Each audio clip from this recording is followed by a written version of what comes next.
Olá pessoal, falando deste livro aqui, começando em Jerusalém, do James Dunn. Vamos aqui na página 205, que ele já está falando então da questão ali da escolha do sucessor do Judas Iscariotes, né? Judas Iscariotes saiu do grupo, né, por ser o traidor, e foi escolhido um substituto. Ele fala assim: surpreendente é a pergunta por que apenas José Barnabás e Matias foram nomeados como candidatos ao 12º apostolado vago. Ou melhor, a questão é, dada sua proeminência subsequente, por que que não foi indicado Tiago, irmão de Jesus? Seria a escolha, né? Por que que surgem esses dois personagens novos, José Barsabás e Matias? Na primeira geração de cristianismo, apenas dois outros se equiparam em importância como os membros dos 12 originais: Tiago, irmão de Jesus, e Paulo. Paulo dificilmente seria um candidato para a 12ª posição nesse estádio, mas Tiago estava presente, de acordo com 1,14. E 1 Coríntios 15, 7 acredita a ele uma aparição pessoal da ressurreição. Mesmo com os critérios restritivos de Atos 1, 22, Lucas certamente poderia considerá-lo como uma pessoa adequada para o papel.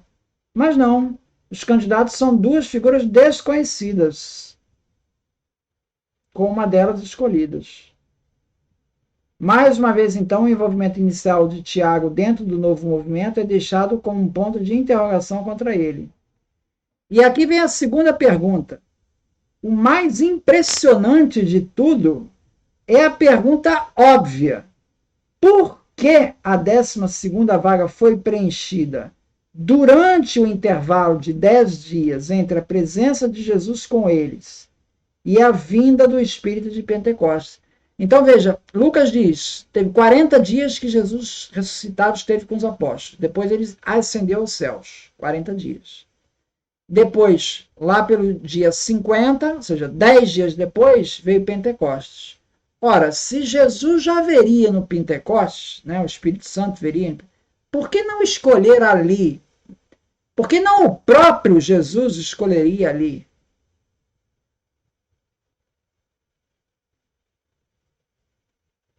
Afinal, Lucas deu ênfase à importância de que o fato de que o próprio Jesus escolheu os 12. Era igualmente importante que Paulo tivesse sido nomeado diretamente pelo Jesus ressuscitado. Paulo diz, né? Fui nomeado por Jesus. Alternativamente, o nomeador óbvio, além de Jesus, seria o Espírito Santo. É muito curioso que Lucas, tendo feito tal questão do interregno entre a Ascensão e Pentecostes, ainda assim opte por narrar a nomeação da substituição de Judas durante esse interregno. E usando métodos que a designação de Jesus e do Espírito tornariam desnecessários ou ultrapassados.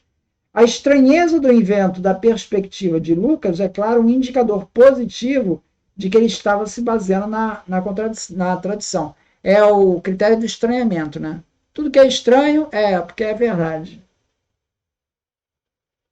E que havia uma memória comunitária de uma ação realizada no período incerto antes de se tornarem confiantes na orientação do espírito. Mais uma vez, ao contar sua história sobre os primórdios do cristianismo, Lucas deixa várias pontas soltas, penduradas e perguntas sem resposta.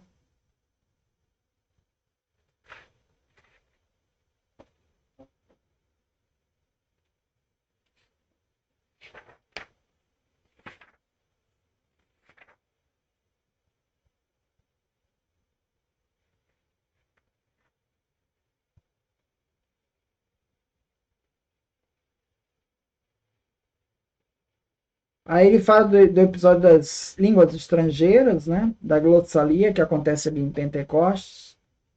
E ele diz ali que a glossalia ali, as pessoas, elas se entendem, tá? Não é como hoje aí que as pessoas falam e ninguém entende. Esse daqui, as pessoas estão falando em línguas. É como se a pessoa começasse a falar alemão. Você não entende alemão, mas o alemão vai entender.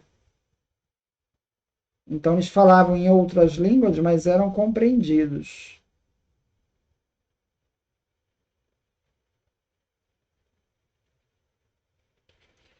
Com relação ao Pentecostes, ele se refere que esta era uma festa de origem judaica. Ela já havia se tornado a festa da renovação da aliança em Jubileu 6,17. E também na comunidade de Qumran, 1QS 1,16, também fala isso, com uma sucessão implícita em 2 Crônicas 15:10. Isso quase certamente significava uma ligação entre Pentecostes e a aliança do Sinai.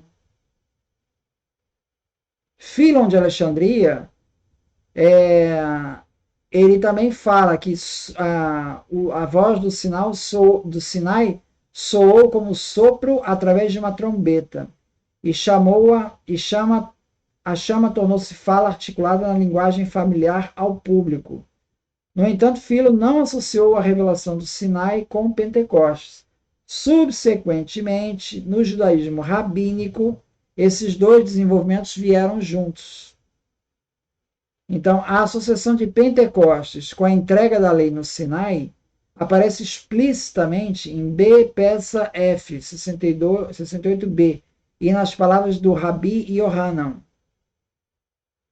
No entanto, o elo entre Pentecostes e o Sinai não foi documentado antes do século II e o Rabi Yohanan.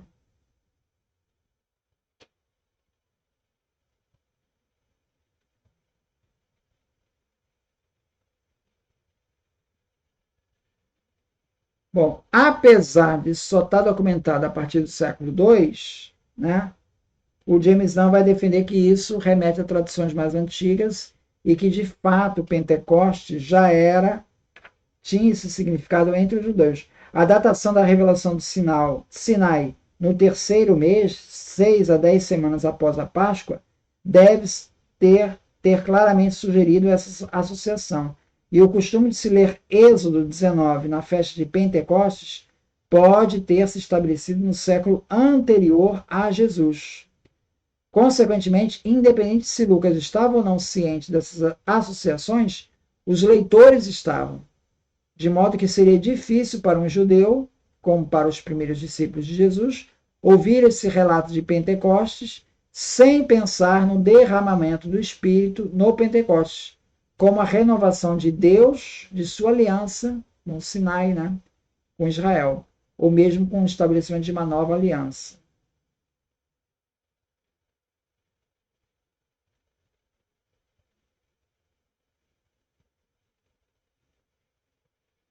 O silêncio dos rabinos dessa associação pode simplesmente refletir sua menor consideração pelo Pentecostes, o que por sua vez pode ser devido a uma reação de sua parte contra a autoestima atribuída ao Pentecostes nos judaísmos heterodoxos da época. Então, talvez os judeus não deixassem um pouco o Pentecostes para lá, porque os cristãos começam a dar uma ênfase muito grande a isso.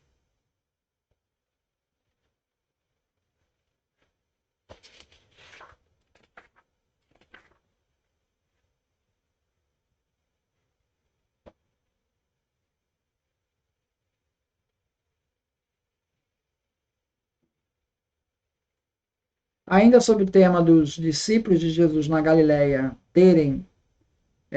não serem mais mencionados, né? Que o foco todo vai estar em Jerusalém, né? Ele diz assim: esse sumiço aí é bastante notável.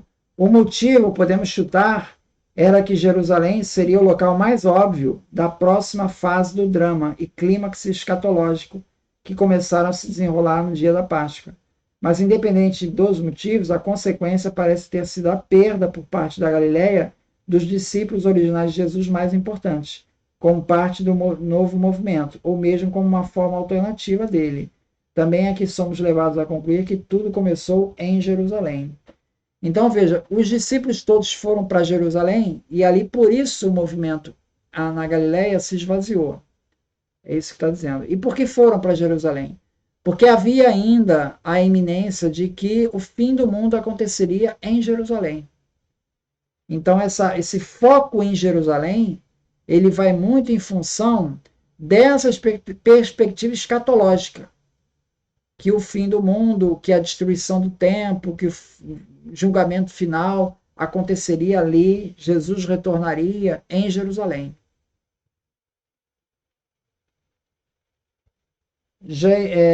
Becker, em Jesus de Nazaré, diz assim: se Jesus tivesse predito a destruição do templo, ou tivesse pronunciado o julgamento de Deus sobre Jerusalém, a primeira igreja pró-Páscoa provavelmente teria se estabelecido na Galileia e não em Jerusalém.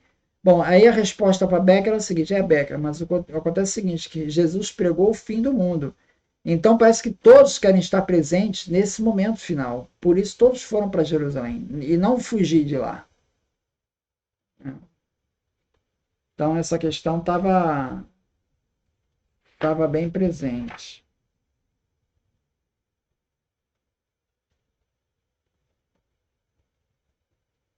E aí essa questão de Pentecostes, né, Lucas simplesmente estabeleceu o número de 40 dias por ser o mais significativo abaixo de 50. Porque em 50 dias teria Pentecostes. Então ele deu 40 dias, Jesus ascendeu aos céus.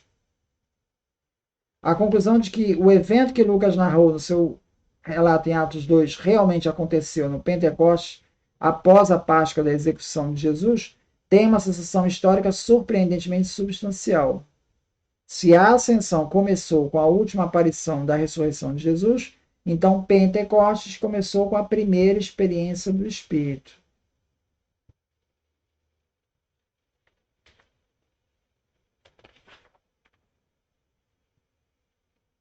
Aqueles que seguiram comigo através de Jesus recordado, né, o outro livro, podem lembrar que o argumento aqui é semelhante ao que diz respeito aos milagres de Jesus. Lá alertei contra a suposição de que qualquer relato de milagre estava destinado a ser uma interpretação posterior. Não há razão para duvidar que pelo menos algumas curas foram experienciadas como milagre. Portanto, certamente não podemos descartar aqui a probabilidade de que Lucas ter recebido relatos sobre, ou mesmo daqueles que, presentes ao evento de Pentecostes, afirmaram ter ouvido os primeiros discípulos falando em suas próprias línguas. Podemos questionar se Lucas foi sábio em aceitar tais relatos ao pé da letra.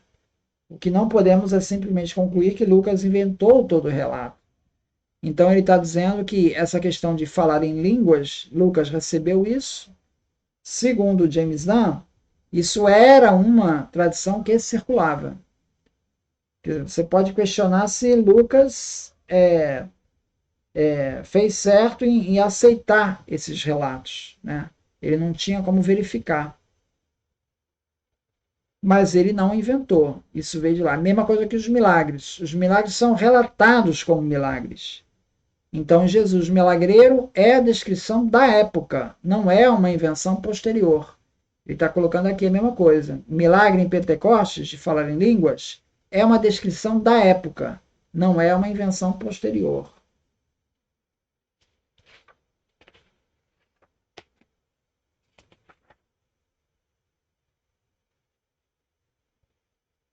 E aqui é interessante na página 233, né, ele vai falar sobre o Templo de Jerusalém, né, que é no capítulo 23, né, que ele vai falar sobre a comunidade mais primitiva.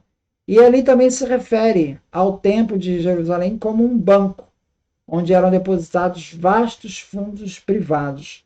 E ali se refere a 4 Macabeus, 4:3, e José, Guerra dos Judeus, 6:282. Essa perspectiva também é chamada a atenção pelo John Crossan e pelo Martin Volkmann. Eu já tive a oportunidade de falar isso, né? Que eles, inclusive, usam a metáfora de um banco central. Né? Então é isso. Muito obrigado, então.